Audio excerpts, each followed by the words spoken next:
வணக்கம் நண்பா, welcome to லா இன் தமிழ். நான் பாண்டித்துரை. இந்த வீடியோவில் சாப்டர் 3 புது வீடியோவாக பார்க்க போகிறோம். இதில் ஜென்ரல் எக்ஸப்ஷன் அப்படிங்கிறத பற்றி கொடுத்துருக்காங்க. இதில் எத்தனை செக்ஷன் இருக்குது அப்படின்னா செக்ஷன் 14லேருந்து 44 செக்ஷன் வரைக்கும் இதில் கொடுத்துருக்காங்க சாப்டர் 3ல். அதில் ஃபஸ்ட்டு செக்ஷன் 14, சட்டத்தால் கட்டுப்பட்டவர் அல்லது தவறுதலாக தன்னை கட்டுப்பட்டவர் என்று நம்பி செய்யும் செயல் குற்றமா இல்லையா அப்படிங்கிறத பற்றி இதில் கொடுத்துருக்காங்க. அதாவது சட்டத்தால் கட்டுப்பட்டவர் என்று நல்ல எண்ணத்தில் நம்பாமல் உண்மை தவறின காரணமாக செய்யும் அல்லது தவறுதலின் காரணமாக செய்யும் எந்த செயலும் குற்றமாகாது. அதாவது சட்டத்தால் கட்டுப்பட்டவரோ இல்லை தான் சட்டத்தால் கட்டுப்பட்டவர் நம்பியோ ஒரு செயலை செய்யக்கூடிய ஒரு செயல் தவறுதலாக முடிந்தாலும் அது குற்றமாகாது அப்படிங்கிறத சொல்கிறாங்க. இதுக்கு 2 உதாரணம் கொடுக்குறாங்க. அதில் ஏ என்ற ஒரு சிப்பாய் சட்டத்தின் கட்டளைகளுக்கு இணங்க தனது உயர் அதிகாரியின் உத்தரவின் பேரில் ஒரு கும்பலின் மீது துப்பாக்கி சூடு நடத்துகிறார்.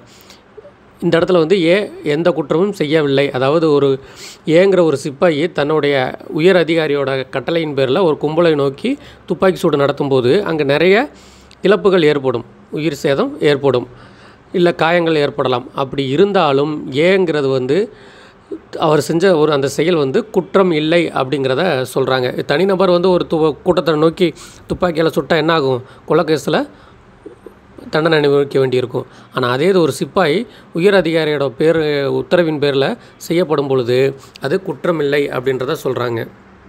அதுக்காக அங்கே உயிர் சேதமோ இல்லை காயமோ ஏற்பட்டால் அந்த இடத்துல ஏ அப்படிங்கிறவர் செய்தது குற்றம் இல்லை. ஆனால் அதுக்கு கட்டளையிட்டார் இல்லையா உயர் அதிகாரி, அவர் தான் அதுக்கு பொறுப்பேற்கணும். ஸோ அதுக்காக ஏங்கிற ஒரு சிப்பாயி சுட்டுட்டா அந்த இடத்துல குற்றம் ஆகாமல் போகாது. அங்கே ஒரு தவறு நடந்தால் அந்த தவறை செய்வதற்கு உத்தரவு போட்டார் பார்த்தீங்களா உயர் அதிகாரி, அவர் தான் அதுக்கு முறையான விளக்கம் கொடுக்கணும்.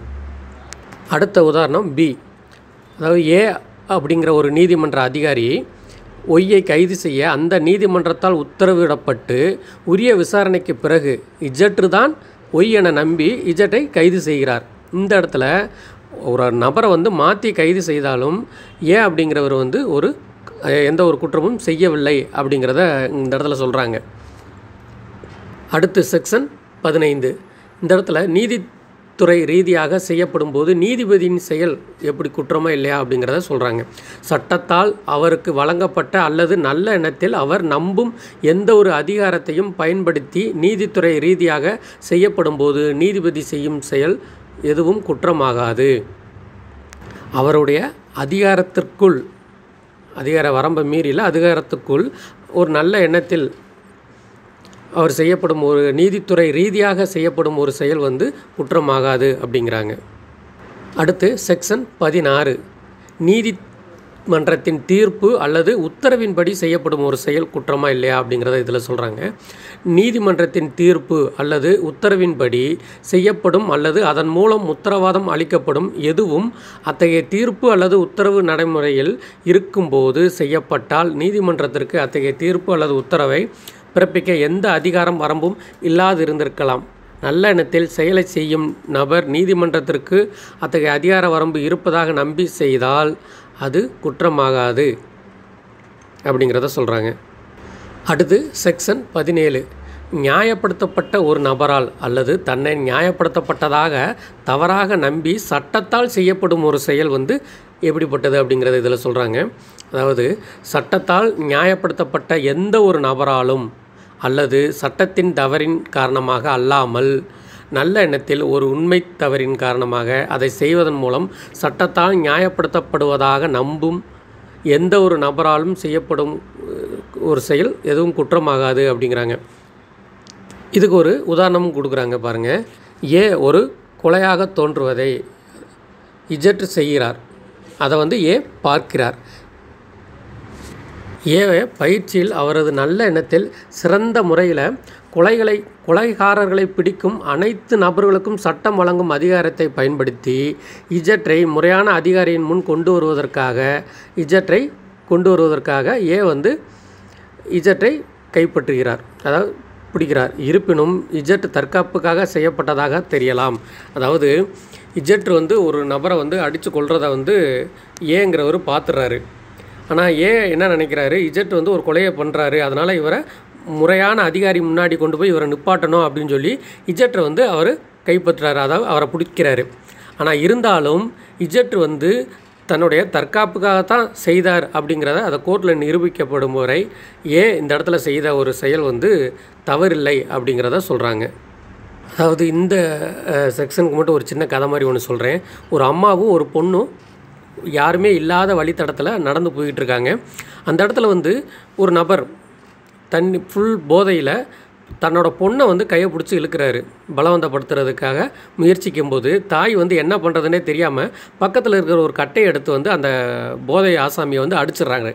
அடிக்கும்போது அந்த வழியாக வந்த இன்னொரு நபர் இந்த அம்மா வந்து அந்த ஆளை அடித்து கொல்றது மாதிரி அவருக்கு தோணும் பொழுது இந்த அம்மாவை போலீஸ் முன்னாடி கொண்டு வந்து நிப்பாட்டணும் அப்படிங்கிறது. அது எந்த இடத்துல என்ன இதில்னா, கொலைகாரர்களை பிடிக்கும் அனைத்து நபர்களுக்கும் சட்டம் வழங்கும் அதிகாரத்தை அதாவது ஒருத்தன் கொலை செய்கிறான்னா அவனை யார் வேண்டாலும் பிடிச்சி கொண்டு போய் காவல்துறையிட ஒப்படைக்கலாம் அப்படிங்கிற அந்த சட்டத்தை பயன்படுத்தி அந்த வழிபோக்கில் வந்த அந்த நபர் அந்த அம்மாவை வந்து கூப்பிட்டு போய் போலீஸ் முன்னாடி போய் நிப்பாட்டுறாரு. இந்த இடத்துல அந்த வழிபோக்கர் வந்து எந்த தவறும் செய்யவில்லை அப்படிங்கிறத இந்த செக்ஷனில் சொல்கிறாங்க. அதுக்கப்புறமா அந்த அம்மா வந்து நான் தற்காப்புக்காகத்தான் என் பொண்ணை வந்து இந்த மாதிரி பலவந்தப்படுத்த வந்ததுனால தான் தற்காப்புக்காகத்தான் நான் இந்த செயலை செஞ்சேன் அப்படின்னு அவங்க அங்கே நிரூபிச்சுக்கலாம். பட் அதுக்கு முன்னாடி இந்த அம்மாவை வந்து கைது பண்ணி கொண்டு வந்து போலீஸில் ஒப்படைக்கக்கூடிய அந்த செயலை செய்த வழிபோக்கருக்கு வந்து எந்த ஒரு தவறும் கிடையாது, அவர் செய்தது எந்த தவறும் கிடையாது அப்படிங்கிறத சொல்கிறாங்க. அடுத்து செக்ஷன் 18, சட்டப்பூர்வமான செயலை செய்வதில் ஏற்படும் விபத்து. அதாவது ஒரு சட்டப்பூர்வமாக ஒரு செயலை வந்து செய்யப்படும் போது எதிர்பாராத விதமாக ஏதோ ஒரு விபத்து ஏற்பட்டால் அது குற்றமா அப்படிங்கிறத பற்றி இந்த செக்ஷனில் சொல்கிறாங்க. என்ன சொல்கிறாங்கன்னா, தற்செயலாகவோ அல்லது துரதிர்ஷ்டவசமாகவோ செய்யப்படும் எதுவும் குற்றம் அல்ல. மேலும் எந்த ஒரு குற்ற நோக்கமோ அல்லது சட்டப்பூர்வமான செயலை செய்வதில் அறிவு இல்லாமல் சட்டப்பூர்வமான வழிமுறைகளால் சட்டப்பூர்வமான முறையில் சரியான கவனத்துடன் எச்சரிக்கையுடன் செய்யப்படும் பொழுது அந்த செயலினால் ஏற்படும் ஒரு விபத்து குற்றம் அல்ல அப்படிங்கிறத சொல்கிறாங்க. இதுக்கு விளக்கமும் கொடுக்குறாங்க பாருங்கள். ஒரு கோடாரியோடு வேலை செய்கிறார். அந்த கோடாரியோட தலை மட்டும் பறந்து சென்று அருகில் நிற்கும் இன்னொருவரை வந்து தலையில் பட்டு அவர் இறந்துடுறாரு. இங்கே சரியான எச்சரிக்கை இல்லை என்றால் அவரது செயல் மன்னிக்கத்தக்கது குற்றமல்ல அப்படின்றாங்க. ஏங்கிறது வந்து அந்த பக்கத்தில் நின்றிருந்த நபர் மேலே எந்த ஒரு கொலை நோக்கமோ எந்த ஒரு குற்ற பின்னணியோ இல்லை. ஆனால் இவர் ஏங்கிறவர் வந்து மரம் வெட்டக்கூடிய ஒரு தொழிலை செய்கிறவர் எதிர்பாராத விதமாக அந்த கோடாரியோட தலை மட்டும் கலண்டு போய் பக்கத்தில் நின்றிருந்தவர் மேலே அடித்து அவர் இறந்துடுறாரு. ஆனால் இங்கே இவர் வந்து அவரோட வேலையில் கவனமாக இருக்கும் பொழுது எதிர்பாராத விதமாகத்தான் அந்த கோடாரி கலந்து போய் அவர் மேலே பட்டுருது, அவர் இறக்குறாரு. அதனால் இங்கே வந்து ஒரு குற்றவாளி அல்ல அப்படிங்கிறத சொல்கிறாங்க. இதுக்கு ஒரு உதாரணம் கொடுக்குறாங்க பாருங்கள். குமார் வந்து கவனமாகவும் வேக வரம்பிற்குள்ளும் வாகனம் ஓட்டும்போது திடீரென தனது காரின் முன் நகர்ந்த ஒரு பாதசாரி மீது தற்செயலாக மோதி விடுகிறார். இங்கே குமார் எந்த குற்றமும் செய்யப்படவில்லை, ஏனெனில் அவர் அனைத்து போக்குவரத்து விதிகளையும் பின்பற்றி வந்தார். யாரையும் தாக்கும் நோக்கம் அவருக்கு இல்லை. இப்போ நான் சொல்கிறது புரியுதுங்களா? ரோட்டோட ரூல்ஸை ஃபாலோ பண்ணி டிராஃபிக் ரூல்ஸை ஃபாலோ பண்ணி இந்த லிமிட்டில் தான் ஸ்பீடில் போகணும் அப்படிங்கிறத ஃபாலோ பண்ணி அவர்கிட்ட லைசன்ஸ் A to Z எல்லாமே கரெக்டாக இருந்து போய்கிட்டு இருக்கும்போது திடீர்னு ஒருத்தர் குறுக்க வந்துடுறாரு. வந்துச்சு அப்படின்னா பிரேக் அடிக்கிறதுக்கு முன்னாடி அவருக்கு உள்ளே வந்து வண்டியில் விழுந்து அவர் இறந்துறாரு. அப்படின்னாலும் அவர் வந்து ரோடு ரூல்ஸை ஃபாலோ பண்ணி நான் எல்லா லைசன்ஸும் வச்சுருக்கேன் அப்படிங்கிறத அவர் கோர்ட்டில் நிரூபிக்கப்படும் பொழுது அவர் எந்த குற்றமும் செய்யப்படவில்லை அப்படின்றத தான் செக்ஷன் 18 சொல்கிறாங்க. ஸோ இந்த வீடியோவை இதோட முடிச்சுக்கலாம் ஃப்ரெண்ட்ஸ். அடுத்த செக்ஷனை அடுத்த வீடியோவில் பார்க்கலாம். நன்றி நண்பா.